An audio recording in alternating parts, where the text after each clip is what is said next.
All right, folks, where's my screen? I spoke to Erez, okay? DRIO is crashing. It's down 20%. Of course, you know the market's crashing. I got some information. I got some information from Erez Raphael, CEO of DRIO. First of all, look, I'll tell you what I think, and then I'll go through the data and information I got from him. I think this is completely war related. All right. And it's trading 158 by 166. So I would say this: if if you believe in the end of the world's coming and Armageddon, then it makes sense, right? Down 20% deserves to be down 20%, right? If God forbid, you believe, or some enough investors out there believe, oh my gosh, Israel's going to be destroyed or whatever it is, God forbid, then okay, then it makes sense that it's down 20%. And I think that's actually the fear that's driving this selling. So I actually spoke to Erez about a lot of these issues, and here's some information I got. First of all, he said everything's operating normally. There are 2 or 3 employees impacted. Given he said one employee lost both his parents, unfortunately, and one or other 2 employees impacted, but otherwise everyone's working. He did mention the capacity, the productive capacity of the company is only 35% in Israel and 65% in US and India. Okay. So you get that one out of the way. And then also, I talked about a couple other topics we talked about. One is there any chance? How's their cash balance looking like? Would they need to do a raise? Like, is it possible? I was trying to get to the point. Like, is it possible this 20% move down is because there's some hedge fund out there shorting ahead of an offering, right? We always see that type of price action.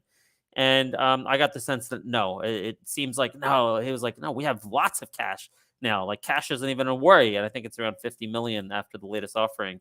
So that makes sense. Cash not even a worry. So then the other thing we also talked about is the partners, right?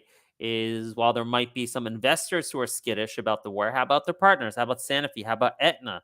Are they worried? Maybe, who knows? Maybe they're having second thoughts working with an Israeli company. He said, no, it's actually the opposite. He said they're stepping up their collaboration. They want to help in any way. Their partners support Israel, at least whoever their contacts are at Sanofi and Aetna. And he said it's even a chance to accelerate things because they want to help, right? They want to help this Israeli company through what they're going through. He said, "I'm not going to take advantage of it." That's the way he said, "I'm not going to take advantage of it that they want to work more with me." Um, but he said it's more an opportunity than a setback. Okay, so those were the 3 main things I got. Right, let's just review them. It's gonna be a nice short. If anyone has any questions, you can put in the chat bubble there. So again, number one, productive capacity, 65% US and Israel, 65% US and India, only 35% Israel. Couple employees affected. For the most part, everyone's working. Okay. That is the number 1 point. Number 2 point, doesn't seem like they need money. So this price action you're seeing, I don't think it's anyone trying to get ahead of an offering. It's probably someone just worried about the war. Okay. And the third point is their partners. All right, everything is going, okay, even better with their partners because they're trying to support DRIO.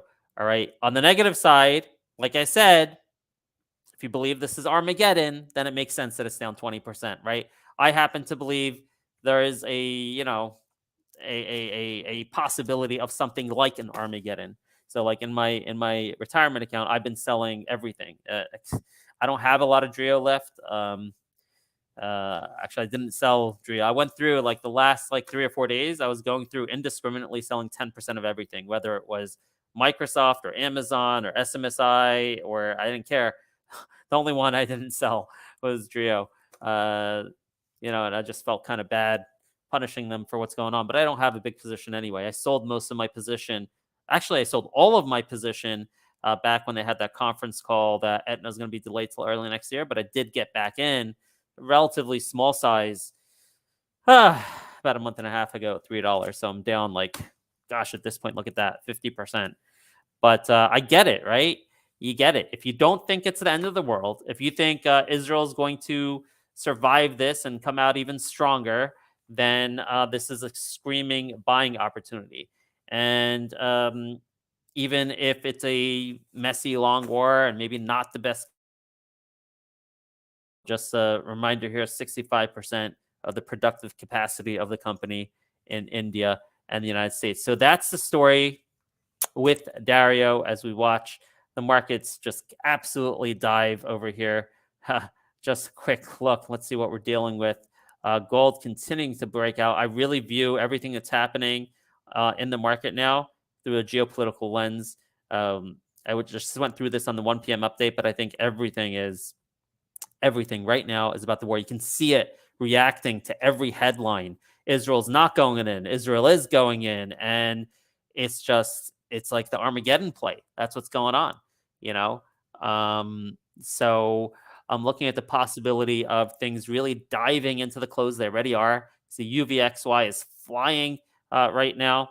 Let's just take this flying into the close over here. I was just telling my partner, Joseph Levy, Look, I've been through in the 20, 30 years I've been doing this, I've seen a lot of crashes, right?